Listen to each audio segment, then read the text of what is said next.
All right, let's get going with our second panel discussion today. We're going to talk about automation strategy for the sheet metal job shop. We've got a few experts from the field who can tell us what they've been doing with automation projects, what the strategy is. For that conversation, I'm going to turn things over to Metal Forming Magazine Senior Editor Lou Kren. Lou, take it away.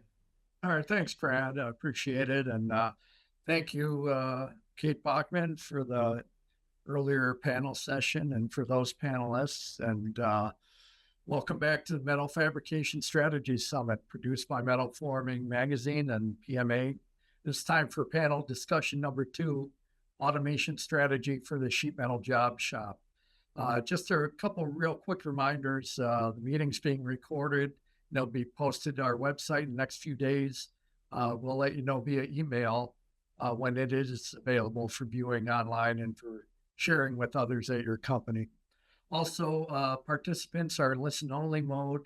The speaker and other listeners will not be able to hear any audio from your site during the program.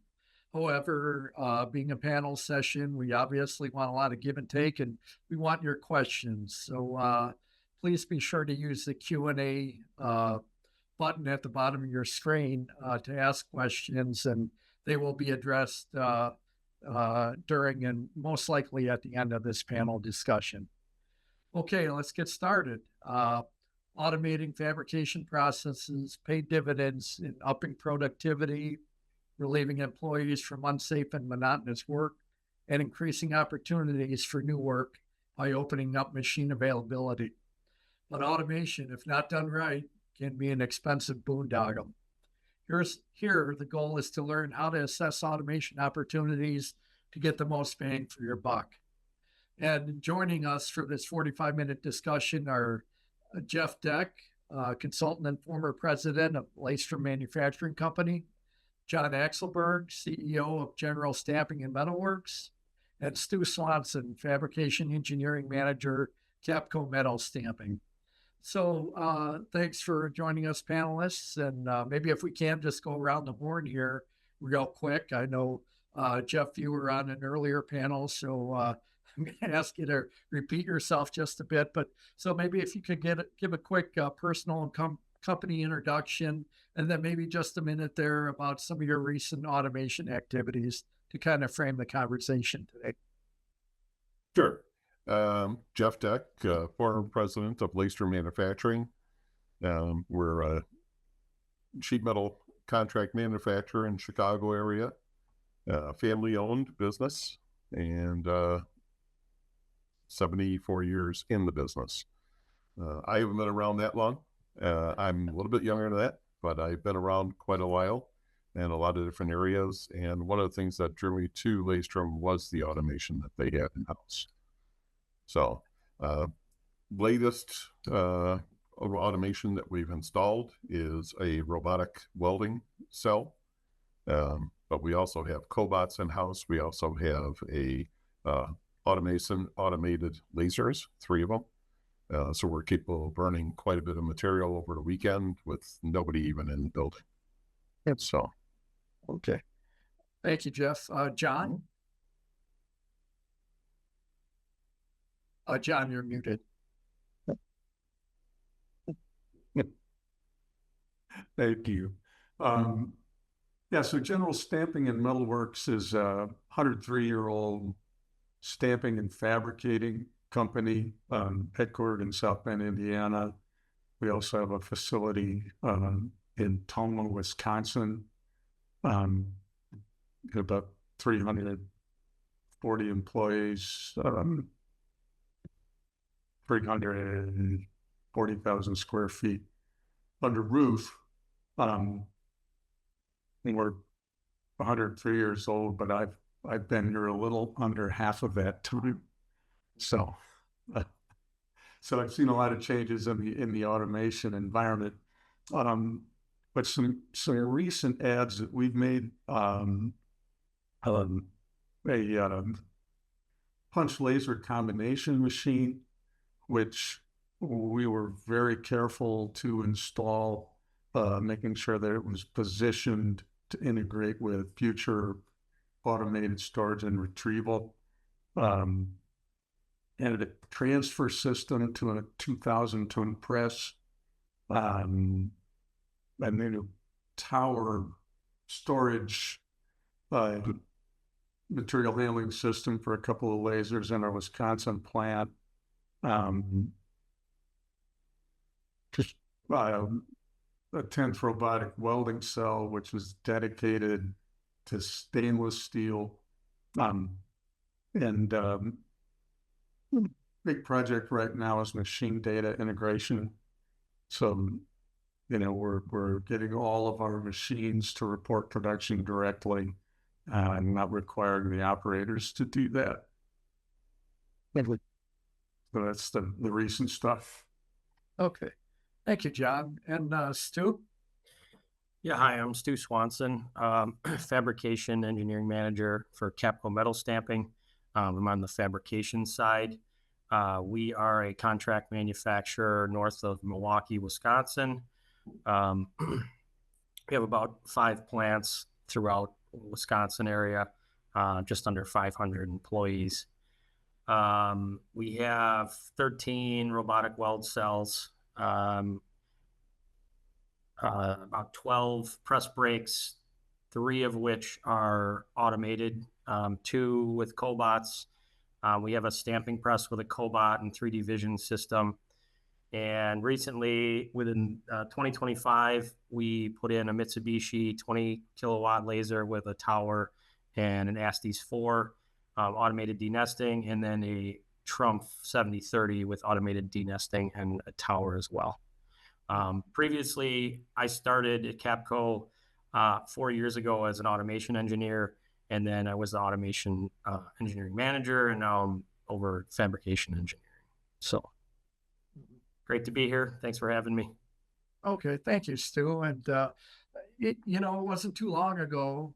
You might buy a laser cutting machine, press brake, punching machine, and we'd always ask, "Have you thought about automation?" And I think nowadays when you buy that, you have to include automation. The speeds are, they're so quick and so much going on. You have to keep that investment fed, and you have to keep material going on and going off it constantly. And with that in mind, maybe if we could start with you, John, about an overall automation strategy. How do you incorporate that strategy in the short and long-term planning?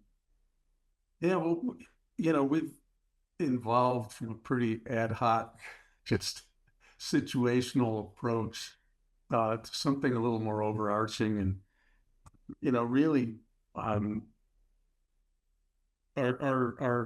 sort of guiding principle is the assumption that everything will one day be automated.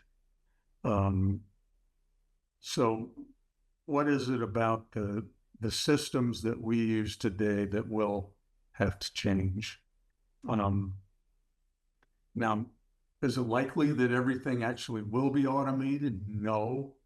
But the assumption is that if we approach it that way and try to develop our systems that way, they'll work better for people too.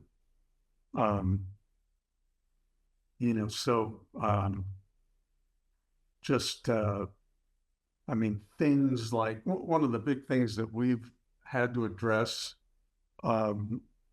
is all of our critical work instructions were text fields in our routing. And, how would a machine be able to read that? Well, they can't. So we're moving that stuff into data fields that are searchable, it can be queried and actually used in the context of automation. And one of the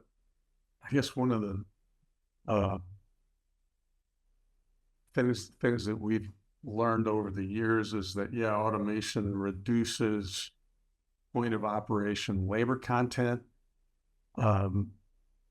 but it requires a lot of engineering, project management, and maintenance resources that may not be present in the organization as it exists. So, we've had quite a few automation implementations that were really slow to take off because, we didn't think about what we would need to add to make them work effectively. Did you find that, did you bring in maybe personnel versed in that capability, or is it just something the current personnel you learned along the way, or how did you address that? More the latter, and we did it by people with full-time jobs already working harder. We are, and it's interesting that Stuart actually started as an automation engineer. We've got our first dedicated automation engineer coming on staff in December, and something we probably needed for years. So I'm excited about that. So, Stu, maybe you could kind of add to that conversation about how an overall automation strategy. How do you go about? Yeah, so Kapco did it a little bit different than John. When Kapco decided, they wanted to start automating and bringing in robotics, they hired myself and another automation engineering tech, to kind of kick that off. And the idea was we weren't tied down to the day-to-day operations of the company. That made a big difference. And, Kapco was willing to make that investment. Obviously, you're not going to get your return right away. You got to kind of bring these people in, and then kind of kick off the automation project. So when you're looking at kind of a short-term and long-term strategy there, you're not going to see that ROI, on those positions for probably at least a year, just because of how long automation projects can take. But I'll tell you, it was a big benefit for me to be able to invest all of my time into, researching equipment and finding the best solution for our processes, instead of just throwing that at someone that, already had a day job. I got a lot of comments, when we were going to different shows and demonstrations that, a lot of companies don't do it that way. And we were lucky to have that support. So I would suggest that if you can somehow fund an automation team before diving into automation, that would be a benefit for sure. I second that. And Jeff, do you third that, or can you talk a little bit about automation strategy overall? Yeah, I do third that, but our automation as John had said, it was more ad hoc. At first, when we first got into automation on our lasers, it was something that we saw that because of productivity increases and things that way, that we needed to get into. They use that lights out time to actually be cutting materials and stacking them and getting it ready and things that way. So we did it to the point where we took some people out of production, and we took some people in engineering, sent them off to school. Okay, they actually attended. We bought an Amada product. We sent them to Amada for the training. They learned the systems inside and out and how to utilize them the best, made right by the OEM. So we were getting firsthand good information, brought that information back to the plant, installed our first 2 lasers and started running them. We had a robotic welder at the time that was worn out, and we ended up getting rid of it. We didn't have a lot of welding at the time, so we didn't replace it until just recently. In between there, we did a cobot implementation, and we looked at the cobot as a way to basically get another operator and things like that. We brought people in, did training in-house on that one. The company that we actually purchased it from provided in-house training, so we brought them in. They helped us to get implementation. Employees were brought off the floor, basically, and they knew about the automation of the cobot coming in ahead of time. And basically, we're looking at what's the most boring job out there. Okay. And doesn't have any volume to it. We happened to start off in a multi-head tapping unit where one woman that was running it said, I hate this job. I sit there for 3 weeks every time we run it. I'd rather be on a press. I'd rather be doing something else. And, she was better off on the press. We were getting more out that way. So we implemented the cobot into that area. We also had it on a punch press. We put it on a press brake now. So the flexibility of the cobots has been a help to us. And now we're just adding more to it and adding on to it, things that way. Safety is a big feature as well. Safety is one of our core competencies. We've gotten up to 1,489 days without a lost time accident before we had one recently. So we want to build that back up again. And we've always been a very safety conscious company. So that was another thing. If you get a person that's so bored on their position or their job that they're doing at that time, there's more chances of an accident happening than not paying attention to what they're doing. So that's why we went that route. With the robotic welder, we saw volumes picking up. So productivity was the key to bringing that one in. We did take an engineer and we took two people from the shop, one on first shift and one on second that were welders. And we sent them off to school at the OEM again. And we got them out to Ohio and got them trained. They spent 2 weeks out there at different times, 1 week at a time, and came back and were able to smoothly implement the product into the company. Okay. Thank you, Jeff. And you bring up an interesting point there about feedback from the shop floor and how it affects automation decisions. So maybe if I could take that up with Stu and John about what do you think about the importance of feedback from the people who are using the equipment every day and this and that, and how does that affect your automation decisions? And if you might have any examples of that, maybe if we could start with you, Stu. Yeah. So I will say, if the floor is against automation, it's probably going to die. You need buy-in from the shop. I think that's what is so powerful about cobots, because you enable shop employees to, in our case, I mean, they create the programs on the floor with cobots, and they see the value in that.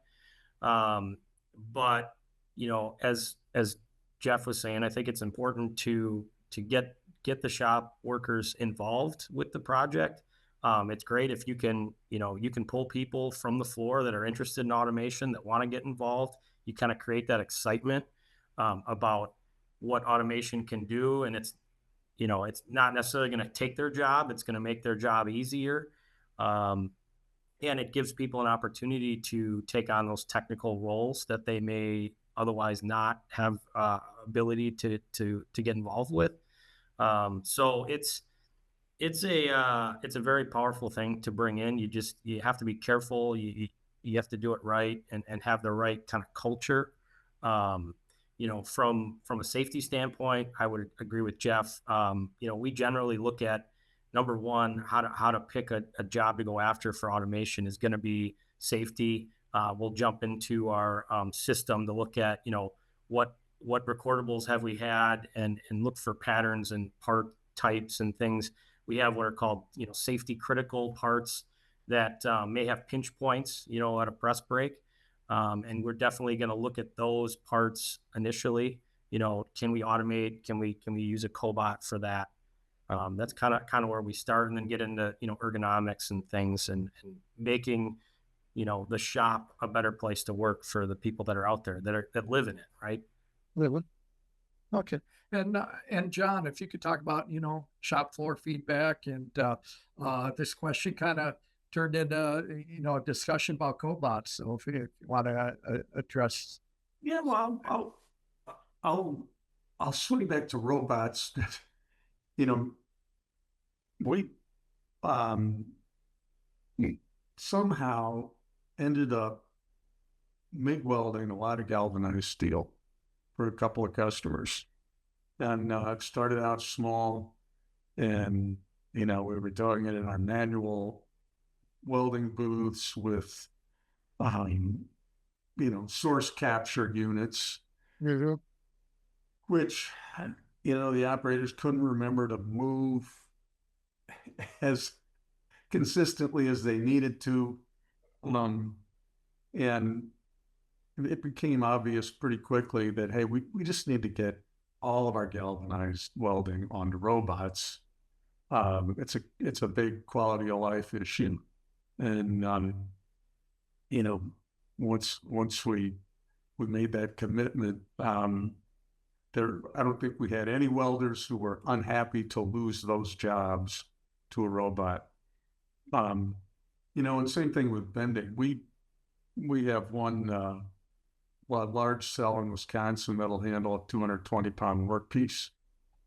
So, we try to migrate everything that would require 2 operators to that machine just for safety reasons. And of course, it ends up being more productive at the end of the day as well.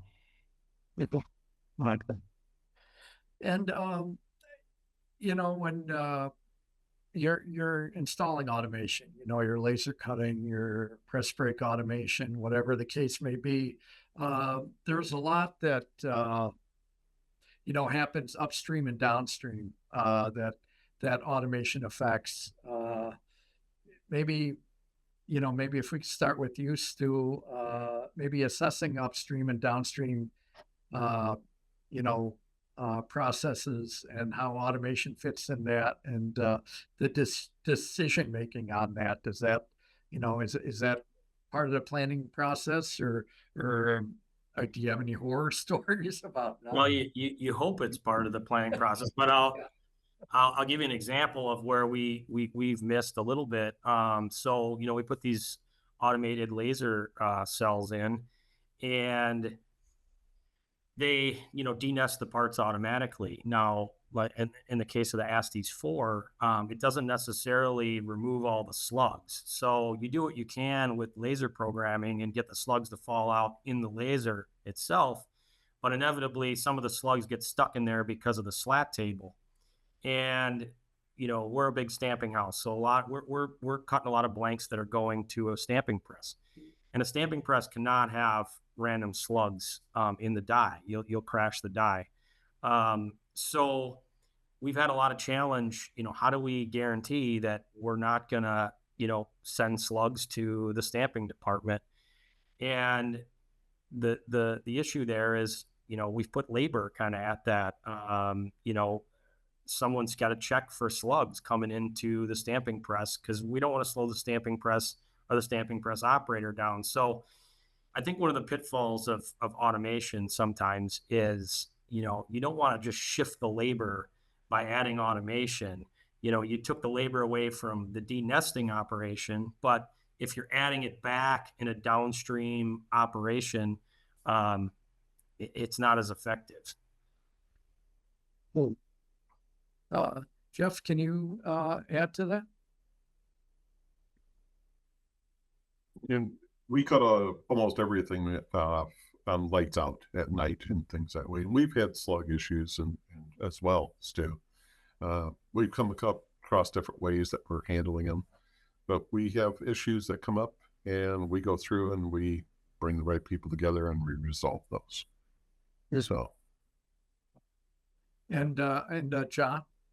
Yeah, I think, one of the big challenges we've run into is with automated welding. We've got some parts that we're welding hundreds of thousands of parts a year. And one example, we get 42 parts on a pallet, and that is about 50 minutes of production time.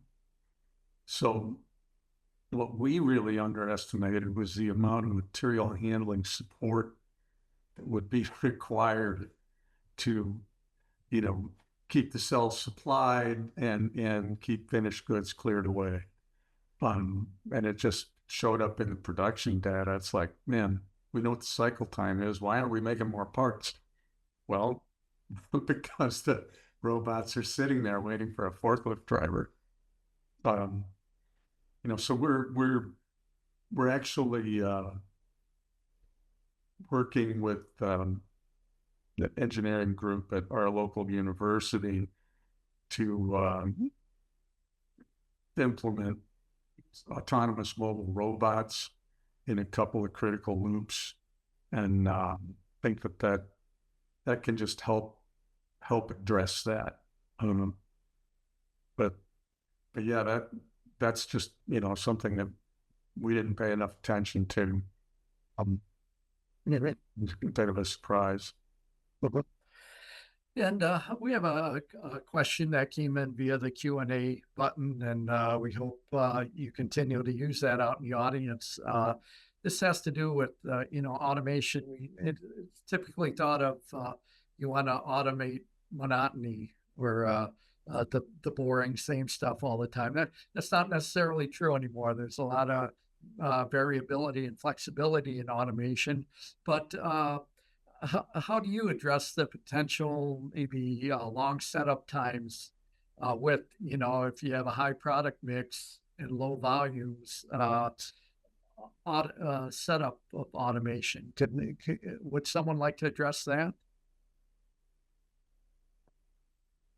Maybe Stu, can I put you on the spot? Sure. I think, one way we're a contract manufacturer, so we deal with, high SKU count and low volumes all the time. You have this technician out on the shop floor that's running really multiple automated cells, right? So if you think of press brakes, we'll have one operator technician running 3 press brakes, usually automated press brakes. So while their 2 press brakes are running parts and they're feeding those and keeping them full of material, they're doing a setup on that 3rd press brake. You're always going to get hit with setup, and we do a lot of things to try to optimize that. We use pin tables on our cobots, and we make templates. You put on the pin table, and that it shows you exactly where to put the pins. We take lots of pictures. Pictures are free. We put them on the controller, so they're easy to identify. We store all of the tooling, right at the machines.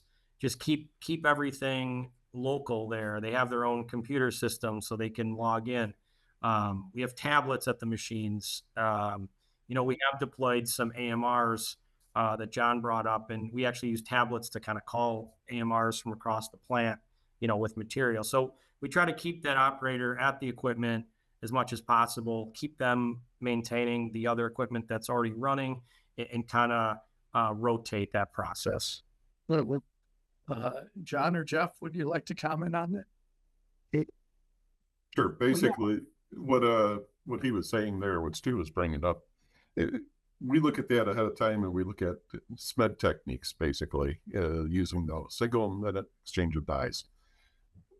Even though we're in a contract manufacturer, a short-run product and fabrication and things that way, where it's high mix, low volume, setting things up where you have pins or mounting in the floor, things that way, so you can just drop the pins right into it. You're always loading the same area. You set up cassettes of stock to go ahead, so you can build it up as you're taking it out of the nest of the turret or laser.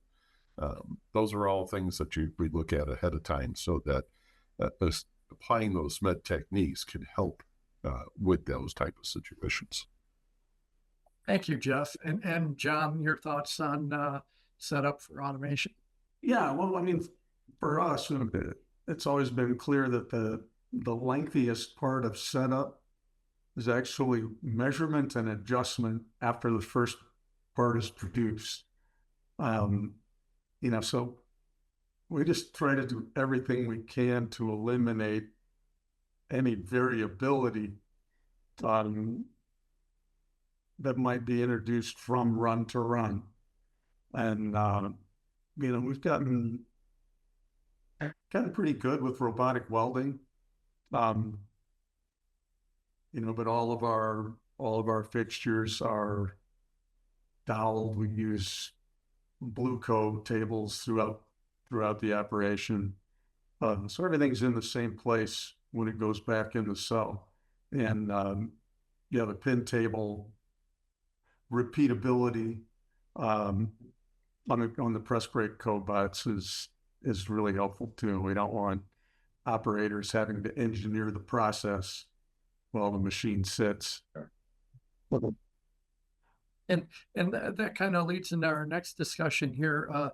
Jeff, you were on a panel just this morning on designing for manufacturing, and I'd like to bring automation into that process. Designing for automation. I think that would be part of the design for manufacture process. You know what processes you have, and how you might be able to design a part better to make a part better, and having automation as part of that equation. Can you talk a little bit about bringing automation into design for manufacture? Sure. Design for manufacturing, you're working with your customers on your design. We always try to implement a poke yoke into the design so that it goes together smoothly. You're never going to produce a bad part. It only fits one way. And if we have the volume of it, we look at the automation side of it as well and say, how can we do this where we've got ear clamps coming in so that a part gets loaded by, let's say, a cobot, ear clamps come in and snap it, locks it right in a position. So you're always lined up in exactly where you're supposed to be. Looking at different types of materials. Someone had brought up about the welding galvanized, I believe that was John.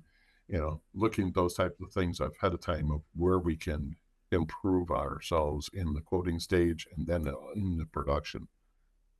Then we have CPI teams, so continuous process improvement, that'll identify different items that can be improved upon, whether it's a safety issue. Those we take as a high priority. More of a longer issue is, you know, getting into productivity. We actually go with safety quality first. Then we go into the productivity side of it. So during the design stage, you can work with your customers to put things together with tabs, location, reduce the amount of welds, reduce the amount of fastenings, hardwares, and things like that. So it's very much a key aspect of what we do. Hey, John, would you like to comment on that, designing for automation? Yeah, I mean, one of the big things we run into in welded assemblies, different customers have different approaches to tolerance stack up, but a lot of times we find gaps designed into a product because the customer doesn't really understand the repeatability of a laser, say. And you know, so when you've got a big gap at nominal and any variation at all, that can be a problem for a robot.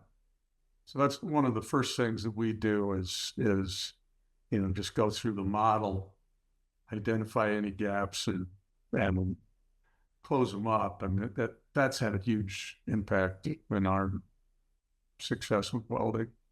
Okay. And Stu? Yeah, I'm going to echo what John said there. Tolerance stack up is huge. Going into any automated system, you have to have good parts, good material.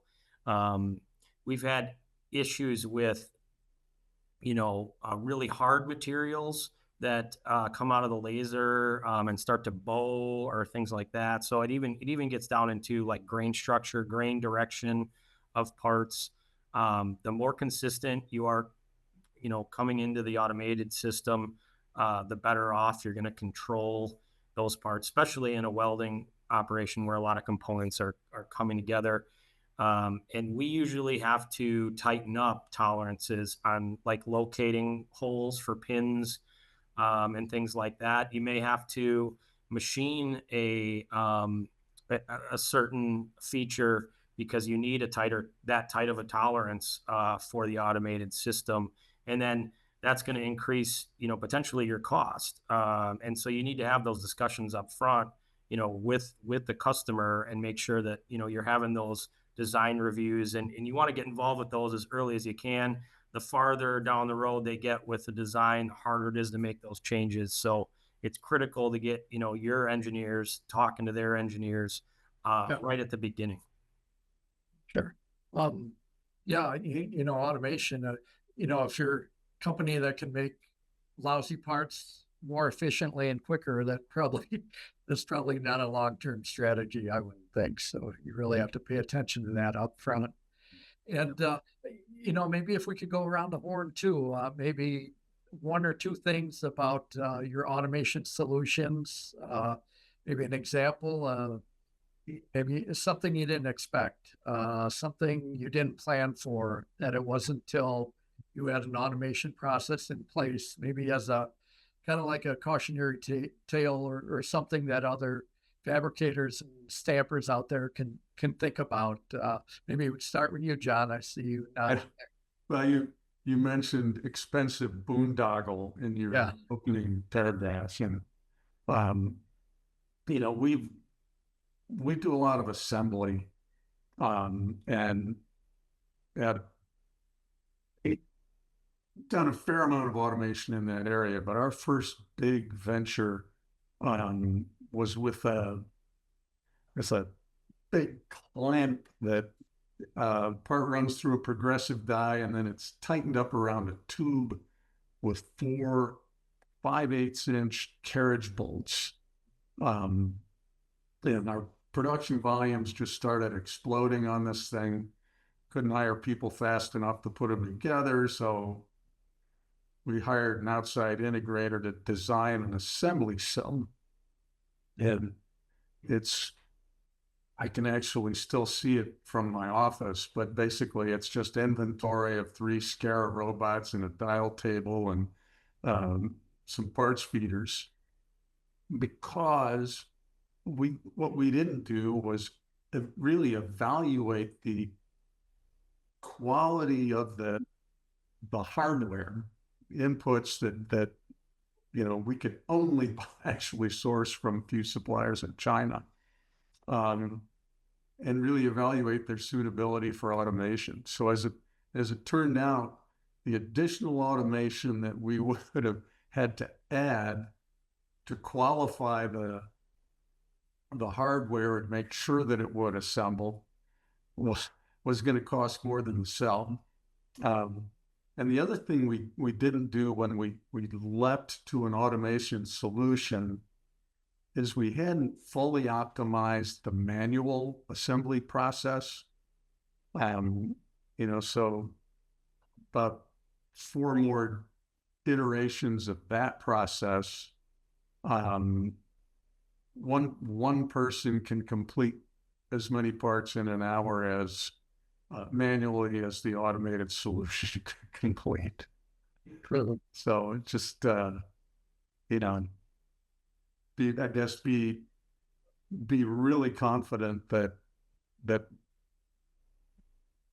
you've considered all the inputs, and that the thing really is suitable for automation. And I would say, the best process is usually the best process, whether it's automated or not. And sometimes I think spending time optimizing a manual process can probably save you some money. Sure.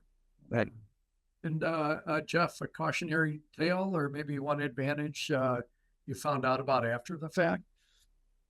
Yeah, I think John hit it right on the head. To look at it ahead of time, make sure that you have the right volumes, the right processes, the right automation is being implemented.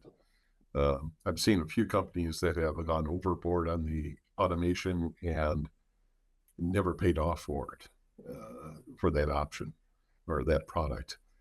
So to really look at it and make sure that you've got a good contract in place, that it's going to be a multi-year program where you can get your return on your investment, is huge. Sure. Not just automation for the sake of automation. Exactly. Okay. And Stu? Yeah, we were kind of set on automating a PEM insertion part, and similar to what John was talking about, we found through working with a lot of vendors that the tolerances on those PEMs and the whole requirement, you only had about 2 thousandths of clearance there. There really wasn't any automated or integrators that would touch the tolerancing required. They just couldn't locate. It was such a small piece. They couldn't locate that reliably over and over again with automation. We went through a lot of testing on that. And we ended up just throwing in the towel on that particular project. And like John said, just optimized we bought some new PEM machines. We optimized the manual process, and that was just a better way to go at the end. So sometimes I think you got to just cut your losses.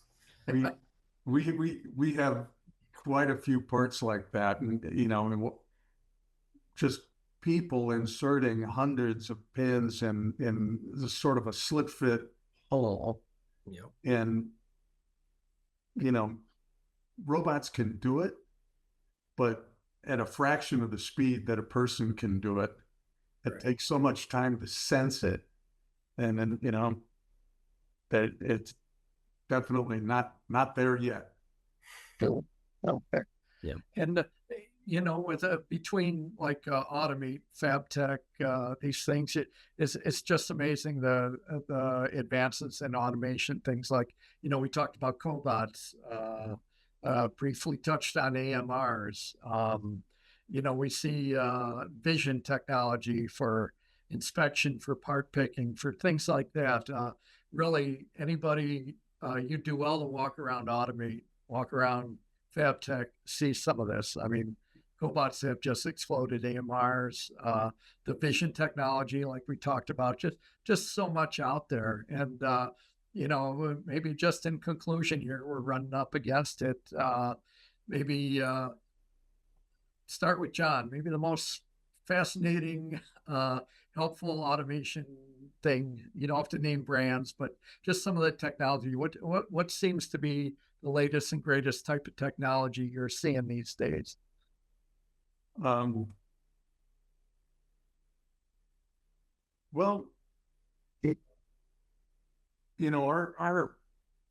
our focus now is really more on the whole system.